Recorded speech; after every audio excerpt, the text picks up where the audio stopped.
अब हामीले एकदम समरीमा भन्दै छ है 3 लेसनको हामीले पढ्न भनेको को सोको आशोकको हैन यो भनेको लोकेसनको विषयमा हामीले पढ्छौं यहाँ त्यहाँ उत्या भयो हैन अनि त्यसैको पोलाइट फर्म भनेको चाहिँ सेम अर्थ लाग्ने हो कोचिरा सोचिरा आचिरा भनेको एतातिर उतातिर उ त्यहाँतिर भनेको यसलाई पोलाइट फर्मको लागि युज गरिन्छ हैन र दुईटैको सोध्ने तरिकाहरु पनि सेम नै हो फरक भनेको यही हो दोको ठाउँ दोको देशका भनेको नर्मली सोध्दा दोको देशका कहाँ हो भनेर सोधिन्छ भने दोचिरा देशका भनेको कतातिर भनेको अलिकति रेस्पेक्टिभली सोध्दाखेरि चाहिँ त्यतातिर भन्छ अब यो कुन अवस्थामा प्रयोग गर्ने यो कुन अवस्थामा सामान्य बोलीचालीको अवस्थामा प्रयोग गर्दाखेरि कोकोसोको आशोको युज गर्दा मिल्यो र यो कोचिरा सोचिरा आचिरा भनेको कस्टमर सर्भिसमा काम गर्दाखेरि भयो आफूभन्दा माथिको मान्छेलाई भेट्दाखेरि भयो र बढी रेस्पेक्टिभ तरिकाले कसैलाई चाहिँ कहाँ के कसो भनेर सोध्दाखेरि चाहिँ कता हो भनेर सोध्दाखेरि चाहिँ हामीले यो प्याटर्नको युज गरिन्छ भन्ने कुरा भयो है र यही लेसनमा अर्को तपाईले भित्र पढ्नु पर्ने भनेको जस्तै यो तल्लाको विषयमा है के भन्छ त एक तल्ला बिल्डिङहरुको तल्लालाई काउन्ट गर्दा जस्तै खाई र गाई दुईटै लेखा छ दुईटै युज हुन्छ है खाई भनेको चाहिँ कस्तो भने गाई कुनमा युज हुन्छ त एउटा 3 तल्ला भन्दा गाई हुन्छ र क्वेशन गर्दाखेरि नान गाई देशका भनेर तल्ला सोध्दाखेरि है खाई भनेको अर्को मिनिङ पटक पनि हुन्छ के है त्यही भएर क्वेशन सोध्दाखेरि चाहिँ नान गाई भन्छ तल्ला सोध्दाखेरि है खाई भनेको पटक कति पटक भन्ने पनि अर्थ लाग्छ है त्यही भएर हाम्रो क्वेशन सोध्दा नान गाई देशका भनेको कति तल्ला भनेर 1 तल्ला भन्नु पर्यो नि खाई 2 तल्ला भन्नु पर्यो नि खाई 3 तल्ला भन्नु पर्यो नि सान गाई 4 तल्ला भन्नु नि योन खाई 5 तल्ला भन्नु पर्यो नि गो खाई मैले 5 तल्ला लेखेको छ नि त्यही अनुसारले जाने भयो है 6 तल्लालाई चाहिँ के भन्छ रोक खाई 7 तल्लालाई नाना खाई नै भयो अब 8 तल्लालाई भन्दाखेरि चाहिँ हाफ खाई भनेर भन्छ भनेर मैले तपाईलाई बुझाइसके है त र अन्डरग्राउन्ड हुन्छ ग्राउन्ड फ्लोर हुन्छ नि ग्राउन्ड फ्लोरहरुलाई अन्डरग्राउन्डहरुलाई चाहिँ चिखा भन्छ है बुझ्यौ नि यति कुरा हो यसमा यो भयो अब अर्को इम्पोर्टेन्ट बुझ्नुपर्ने कुरा भनेको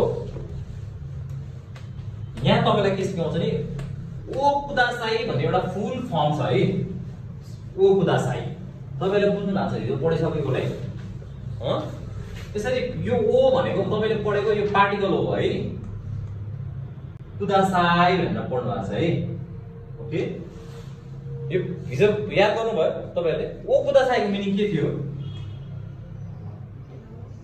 दिनुहोस् हैन अनुरोध थियो नि हैन कसैलाई केही कुराहरु दिनुहोस् भन्नको लागि ओ कुदासाई अब ओ भन्दा अगाडि के राख्छ हामीले केही पनि कुरा नाउन के केही चीजहरु दिनको लागि हामीले दिनुहोस् भन्नु भने त्यसलाई के भन्छ नाउन है नाउनलाई युज गरेर चाहिँ यस्तो कुराहरु दिनुहोस् भनेर नाउन ओ कुदासाई अब यो ओ भनेको के हो थाहा छ यो हामीले पढेको ओ कहाँ युज भएको छैन अब युज हुन थाल्यो ओ भनेको पार्टिकल हो ल यसको पनि थोरै डेफिनेसन लेखिराख्छु ओ पार्टिकल हो है पार्टिकल भनेको चाहिँ के त कस्तो अवस्थामा लाग्छ त है कस्तो अवस्थामा लाग्छ भन्दाखेरि नाउन र भर्ब कस्तो खालको भर्ब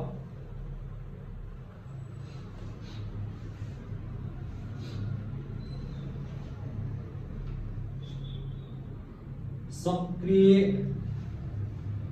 हुनको लागि अरूसँग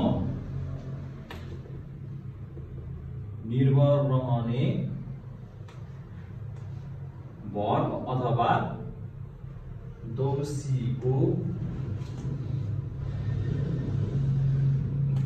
अगाडि ओ पार्टिकल लाग्छ अगाडि ओ पार्टिकल लाग्छ यो याद गरेर है अब यो ओलाई चाहिँ हामीले पार्टिकलको रूपमा मात्रै प्रयोग गर्छौं अन्त कहीँ पनि युज हुँदैन पार्टिकलको रूपमा मात्रै प्रयोग हुन्छ है बुझ्नुभयो नि अरु वर्डलाई वालाई हालाई वा पार्टिकल भए पनि कहीँ युज भएको थियो हैन नि पनि तपाईको वर्डमा युज हुन्छ हैन दे पनि युज हुन्छ तर यो ओ चाहिँ विशुद्ध पार्टिकलको रूपमा मात्रै युज हुन्छ नाउन र सक्रिय हुनको लागि अरूसँग निर्भर रहने भर्ब अथवा दोषी जापानिज भाषामा भन्दा दोषी इंग्लिशमा भन्दा भर्ब है नेपालीमा भन्दा क्रियापद को अगाडि ओ पार्टिकल लाग्छ भनेको मतलब के बुझ्नु भयो यति नेपाली एक्सप्लेन बुझ्नु भयो एक्सप्लेन बुझ्नु भयो सक्रिय हुनको लागि आफै सक्रिय हुँदैन त्यो भर्ब गर्नु पर्छ हामीले कर्ताले गर्दा भने थाहा छ गर्ने मान्छेले चाहिँ त्यसलाई चाहिँ एक्टिभ गराउनु पर्छ है जस्तै खाना खान्छु भनेको के हो त खान्छु भनेको के हो त खानु हो नि त कसैले खाइदियो भने त्यो खान्छु भन्छ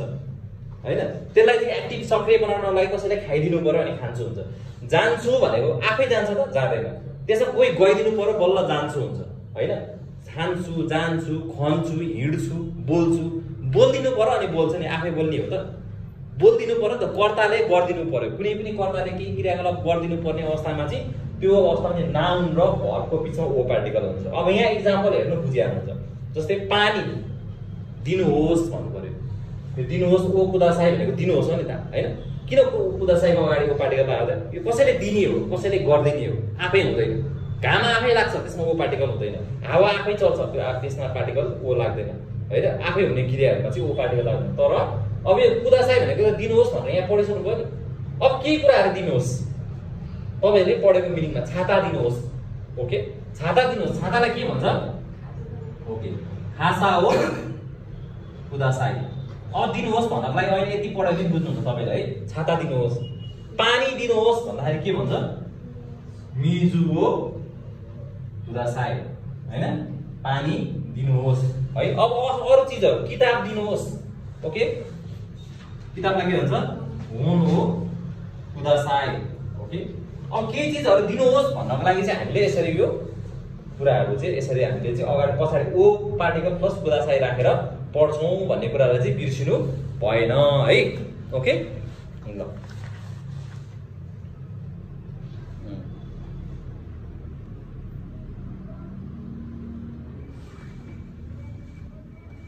है, र यति सार्नु भयो?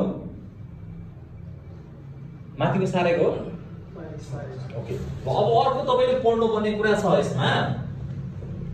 मैले हिजोको सरलले समरी गरेर हिजो डिटेल्समा पढ्नु भएको थियो, आज समरी भयो है। ओ कुदासाईको बुझिसक्नु भयो नि, होइन? अब ओ कुदासाईको पढेपछि मैले तपाईँलाई बुझाउँछु देशको पोलाइट फर्म के पढ्नु भएको छ तपाईँले? दे गोजाइमास, ओके?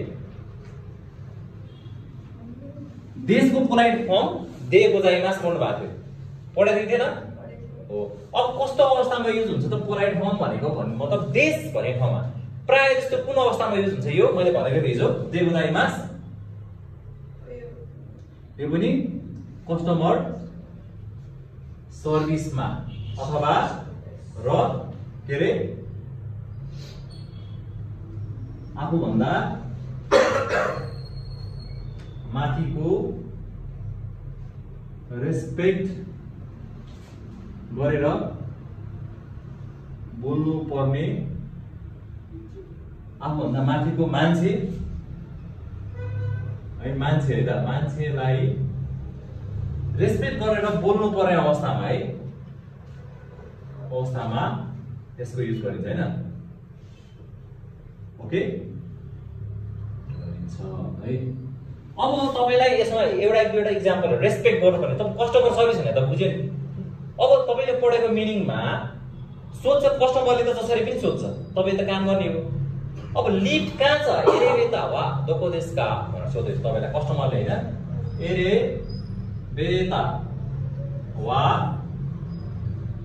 दोको देशका कस्टमरले जसरी पनि सोध्न पाए है, हामीले चाहिँ त्यसरी सोध्न पाउँदैन है कस्टमर सर्भिसमा। अब तपाईले चाहिँ उ त्यहाँतिर छ भन्नु पर्यो रेस्पेक्टमा है। एरेबेटा चाहिँ उ त्यहाँतिर छ भन्नु पर्यो नि, कसरी भन्नुहुन्छ त? एरेबेता वा हो उ त्यहाँ भन्नु पर्यो, आचिरा आचिरा। अब देश भन्न मिल्यो त के भन्नु पर्यो? हो आचिरा देश भन्थे नर्मल बेला भने आचिरा दे गोजाइमास भन्नु पर्यो। ओके, खासमा त आचिरा देश भनेको आसोको देश भन्दा पनि मिल्थ्यो नि त, किन मिलेन? यहाँ हामी कस्टमर सर्भिसमा छ, कस्टमरलाई तपाईले यो भन्दै हुनुहुन्छ, अथवा कोही तपाईहरुले माथिको मान्छे हुनुहुन्छ, सेन्से हुनुहुन्छ, अलिअलि रेस्पेक्ट गर्नुपर्ने, या तपाईको स्याच्यो हुन्छ, बुच्यो हुनुहुन्छ नि, उनीहरुलाई चाहिँ हामीले यसरी बोल्नुपर्छ है। यो अवस्थामा चाहिँ यो दे गोदाइमासको प्रयोग हुन्छ भन्न खोजेको ल। ओके, अरु इक्जाम्पलहरु आफैले हेरेर गर्नुस्। यति नेपालीमा लेख्दैछु तपाईले बुझ्नुहुन्छ भन्ने मलाई जहाँसम्म लाग्छ है त। ओके ल, अर्को तपाईलाई पढ्नु पर्ने छ भनेको यी कुरावाला है। अब यहाँ तपाईले पढ्दै आएको क्वेशनहरुमा पढ्दै मैले अगाडि पनि भने नान पढ्नु भयो, दारे पढ्नु भयो, दोनता पढ्नु भयो, दोको पढ्नु भयो, दोचिरा पढ्नु भयो हैन। ओके, अनि त्यसपछि आएर के पढ्नु भयो त? यी कुरा। अब यहाँ पढ्नुहुन्छ, यी कुरा पनि पढ्नुहुन्छ है। यी कुरा भनेको चाहिँ के हो? ठ्याक्कै मिनिङ त तपाईले पढिसक्नु भयो। हाउ मच भनेको के रहेछ त? यो कुन बेलामा युज हुने रहेछ त? हो ल पैसा ओके उखाने है पैसा अथवा उखानेको उखाने कति हो भनेर सोध्ने बेलामा है भनेर सोध्ने बेलामा ओके सोध्ने बेलामा प्रयोग हुन्छ है त ओके पैसा कति हो भनेर सोध्ने बेलामा प्रयोग हुन्छ भनेर तपाईलाई मैले यो कुराको कुरा गरिसके हैन अब एक्जाम्पल हेर्दा पनि हुन्छ एक दुईवटा एक्जाम्पल हेर्यो भने पनि बुझिहाल्नुहुन्छ म त हिजो गरिसकेको छ र पनि फेरि हेर्नु है त रे अब पैसा कति हो भनेर सोध्नु पर्यो हैन भनेको कुनै कुराहरु हिजो अब एउटा एक्जाम्पल दिउँ हामीले कुनै जस्तै त्यो झोला हैन तपाईले बोकिरहेछ हैन त्यो झोला कति हो भनेर सोध्नु पर्यो नि कुन हो खाबान वा इकुरा देशका अब पैसाको त मैले तपाईलाई काउन्ट गर्ने तरिका पहिले सिकाइसकेको छ है याकु सेन मान हैन सबै सिकाइसकेको छ र जापानिज भाषामा चाहिँ पैसालाई के भन्छ एन भन्छ पैसालाई हैन कि पैसाको काउन्ट गर्ने इकाइ युनिटलाई जस्तै हाम्रो नेपालको नेरु अमेरिकन डलर युरोपको युरो भने जस्तो जापानको के हो त एन पछाडी एन जोडिन्छ है त कुन खाबान वा इकुरा देशका भने त्यो झोलाको चाहिँ कति हो भनेको है ओके अब तपाईले भन्नु पर्यो त्यो झोलाको चाहिँ 1500 हो भन्नु पर्यो भने के भन्नु पर्छ ओके सोनो खाबान वा 1500 को हो भन्नु पर्यो हजारलाई सेन गो आकु एन देश भन्नु पर्यो है त 1500 हो भन्नु पर्यो 1500 लाई के भन्छ त सेन गो ह्याकु एन देश भन्नु पर्यो है त कति हो भने अब तपाईले लाको टी-शर्टको कुरा सुन्न सक्यो क्यापको कुरा सुन्न सक्यो तपाईसँग भएको कुनै पनि चीजको तपाईले क्वेशनको कति हो भनेर त्यसलाई प्राइस सोध्नु पर्यो पसलमा गएर सोध्नु पर्यो हैन पसलमा तपाई किन्न जाँदै हुनुहुन्छ अब त्यसमा सोध्नु पर्यो यसको कति हो भने हामीले नेपालीमा सोध्छौं नि त्यसैगरी जापानीमा सोध्यो भने हामीले अब त्यसलाई भन्न सकिन्छ देखाएर सोध्यो भने अब के किन्न जाँदाखेरि है अब एउटा एक्जाम्पल तपाईहरुले आफैले क्रिएट गर्ने कोसिस गर्नुस् त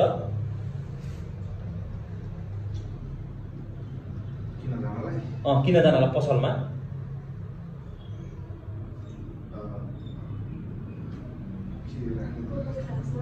ओ ल आफैले याद गरेको वर्डहरु युज गर्ने कुनो खासा वा इकुरा देशका अब मूल्य सोध्न सक्यो यो चाहिँ छाताको कति हो भनेर सोध्यो है अब तपाईले भन्नुस् त्यसलाई 800 हो भन्नु त छिटो छिटो छिटो छिटो सोनो खासा वा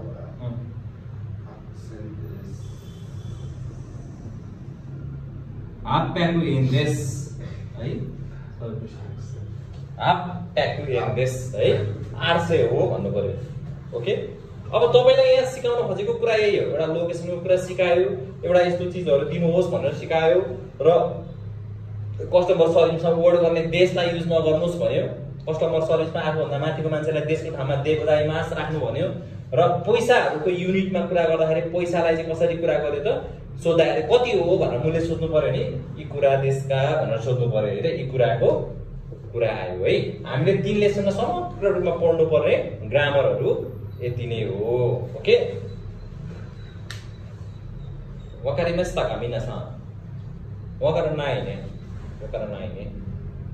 बुझ्यो बुझेछ कि छैन हैन बुझेछ छैन भने फेरि यसलाई चाहिँ स्लो रूपमा फेरि पढ्नु पर्छ यो हैन बुझ्यो तपाईले भनेको चाहिँ तर अहिले भन्नु चाहिँ बुझ्यो